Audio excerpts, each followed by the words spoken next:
Yo, yo, yo, what's the word? What's the gap? So I'm off, school is good. I did all my homework yesterday and stuff. New term, new me, blah, blah, blah, stupid 2020 stuff. Anyways, it's been a while since I've updated these videos, so I kind of got to show you something I did and what we're doing today. All right, this engine blade looks completely different from what it was. This is the same NA engine. What I did is I used Turbo 2 manifolds, and I'll make a whole video about how I did this. And yeah, the car is turbocharged. It is also I made an engine harness for the car, and it's on a Link Monsoon G4X ECU. Interior is kind of all apart. There's no sunroof right now. Picking one up in a couple hours after looking for a new sunroof for pretty much since I've gotten the car. Oh, I wire tucked everything. So as you can see, that fuse block and a bunch of other stuff. This is my relay for my fans. He's got a Koyo radiator. Yeah. Ford Taurus electrical fans held by one bolt. Yeah. Deleted power steering because I'm going electric, but there is a drift event next week from today. And I'm trying to make it. So the car, everything is together pretty much. So I have this whole list of stuff. Let me show you. I just need to clean up some wiring, get a cap back made from an exhaust shop. Actually, I did loom the harness, so we're good in that regard. Enhanced ground, so just want to add one more ground because I did relocate my battery to the trunk, as you can see, or the rear bin. I need to make a tie down for that, so I'll do that one today. Turbo filter, I actually did that. It's just missing a clamp over here. Let's see, seat bolts. We got a small problem with that. I stripped where this goes, so I don't think I mess up the bolt, but the hole where it goes in the car is stripped, so I'll retap that one. Put interior back together, easy peasy. Clean wire tuck, I've already done that, so my wiring harness is actually underneath the fender. Yeah, and I removed the fender liner because junk. Slam the rears, my coilovers are seized. I don't even care at this point. Sunroof again, picking that one up today. Tune with my beautiful, beautiful, beautiful, beautiful tuner Ryan. Adjustable fuel pressure regulator. That is what we're going to be doing today. That is coming today. Paint, that's not happening before the drift event. FTP lenses, my friend is picking that up. So yeah, we should be ready for the drift event. And this thing, I did take it, I did get it sideways midway through tuning. What had happened was I had some fuel issues. So this car actually has ID 1050X injectors, injector dynamics. And what we're going to be doing is getting rid of the fuel pulsation dampener, and we're also going to be getting a adjustable fuel pressure regulator, because when you have 1000cc injectors, you really shouldn't be doing that, because that's what just caused all the issues for me. So yeah, we're going to be doing that, and I'm just going to be waiting for the mailman to come. So what I'm just going to do is organize my tools and just wait. I'm probably gonna actually, what I did was with this fender liner, I want to tuck it further up so it has no chances of rubbing on the wheel. But yeah, swag, I guess. Oh yeah, I might have a coolant leak, but I don't want to talk about that.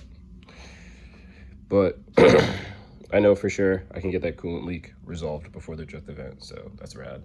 Let's just have a moment of silence for how nice this bay looks. That's so sick. I might have to take a picture. I say we got the upper intake manifold off, and for me it's super easy. I just disconnect the TPS and the INT.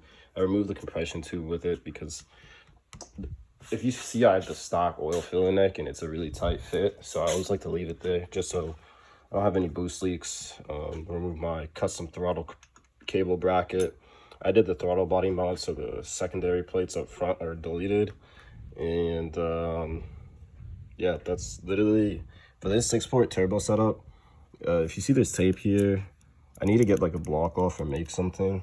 I don't even know what this is called because I've never owned a Turbo 2. I just was like, okay, there's a bunch of nipples, I'll cap off all this stuff and then run a line of the fuel pressure regulator and just run lines where they need to be, and just capped off stuff I didn't need. So now that we're inside the heart, not really.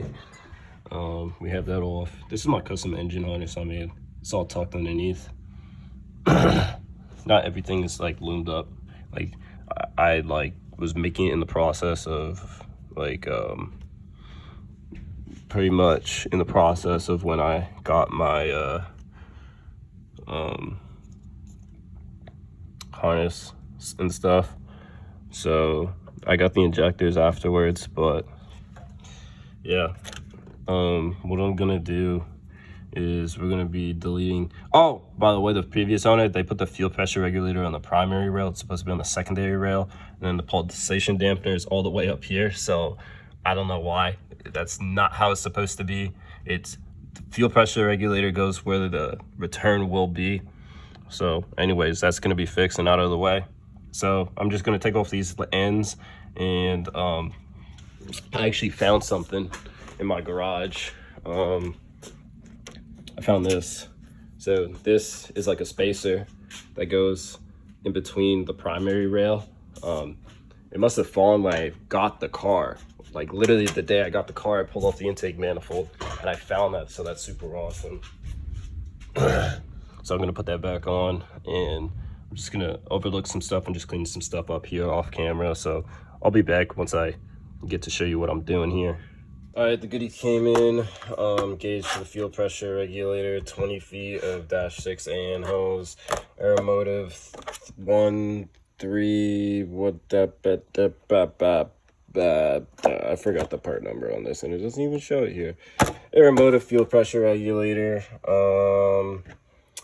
-6 AN block off that will go on that. -6 AN to 5/16 barb, although this looks questionable for some reason. -6 AN 90, -6 AN 90, we'll need those. M12 by 1.25 to -6 AN male to male fitting that will be used at the end of the fuel rail. 2 copper washers that came with this M12 by 1.25 banjo fitting. Hopefully that fits. If it doesn't, I'm going to scream. That is for deleting the fuel pulsation dampener. So yeah, let me just try to assemble all the stuff before I put it in the car, and then I'll show you how we're mounting it. All right, cool. We got it mounted. I actually had to drill the hole so I could get it all mounted. I tested it. It doesn't hit the manifold at all. That's super rad. Ran the vacuum line here, down there. So that's done. I'm going to pull off the fuel rails and remove the fuel lines and make a whole mess. So that shall not be filmed, so I can actually make my modifications I need to make to the rails. So yeah. I switched the block off. It's on the passenger side. So I have this 90-degree fitting, and it's gonna loop. And then I forgot to get one thing, and I forgot to get a -6 to -6 male to male fitting. So I'm gonna see if I can go get one. That is pretty much it. Oh yeah, and then I put in the banjo. So there's a banjo, the M12 by 1.25 to -6. So that's there. So I need to do that, and then that's pretty easy. And then I need to get rid of this. So I gotta go figure that out. But yeah. The fuel pulsation dampener with that M12 by 1.25 banjo bolt. And then as you can see, there's two copper washers in between. If you didn't realize, my fuel pulsation dampener and my my regulator were mixed around thanks to the previous owner of whoever owned these rails before me. So now that that's properly sorted, I don't have to worry about this car doing weird things. But yeah, I'm gonna go make a run to the parts store and go get what I need to finish the rest of this job. So yeah. Also, as I said, so I don't forget, I'm going to install this spacer so that my injectors can be fully seated and I don't have issues with that either. So I'm gonna do that and then go to the store. I just made the line that goes from the rail to the fuel pressure regulator. I'm getting so much better at making AN lines. When you work with -6 and smaller lines, it's so easier compared to -10 AN, which sucks. Like, the bigger the line, the more it's gonna suck. I'll tell you that. Like, I don't have a vise or anything. I just took three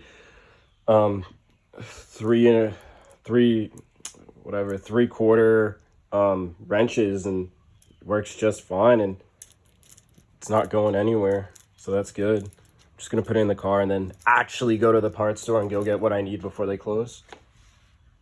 On to the next day, because I ordered the wrong stuff. Mind you, this fuel pressure regulator takes ORB fittings, or ORB, not AN. So the difference between ORB is it has an O-ring, as you can see. It has a flat surface opposed to the slanted cone end, right? So that's the difference. So I got 6 ORB to 6 AN, and then I got a 6 OR. Oh, it came with 2. That's interesting. And then 6 ORB cover, whatever, plug, a 6 ORB plug. So I'm gonna install those, and then if you realize we don't have the 6 ORB to 5/16 barb because it's coming tomorrow, but I'll install them now. Made in China, not shocked. All right, we lit, boys. Got it in. Those fittings, the only thing that's missing is that drain fitting. You can't even see it. So we'll wait for that to come in tomorrow, and then that's when you get the next clip. In other news, I got a brand new sunroof assembly. Drove 2 hours to get this after looking for almost a year. So I have my brand new panel. If anyone knows, I got this panel. It's a brand new panel from Mazda. I sanded it down. Like, the original owner got it brand new from Mazda, so I'm gonna swap that over and put it in the car. But that's not what this video is about. But we have a drift event. We have a drift event coming up, and I'm losing time, so I gotta get all this stuff done. Day number 3. Finally got the last fitting. Time to put it on. Yay. All right, installed the last fitting, and the return line is fully on, and everything is back together. So all I have to do is just set base pressure. I think I had to pull this thing, so I'm gonna go figure that out. But yeah, we're looking mint. All right, got my fuel pump to kick on through my ECU, and if you see that, we got 61 PSI, which is good enough to start it up. But I'm gonna go talk to my tuner and see what he wants. I think he said like 55 to 60 with these 1000cc injectors, but we have fuel pressure. Let's go.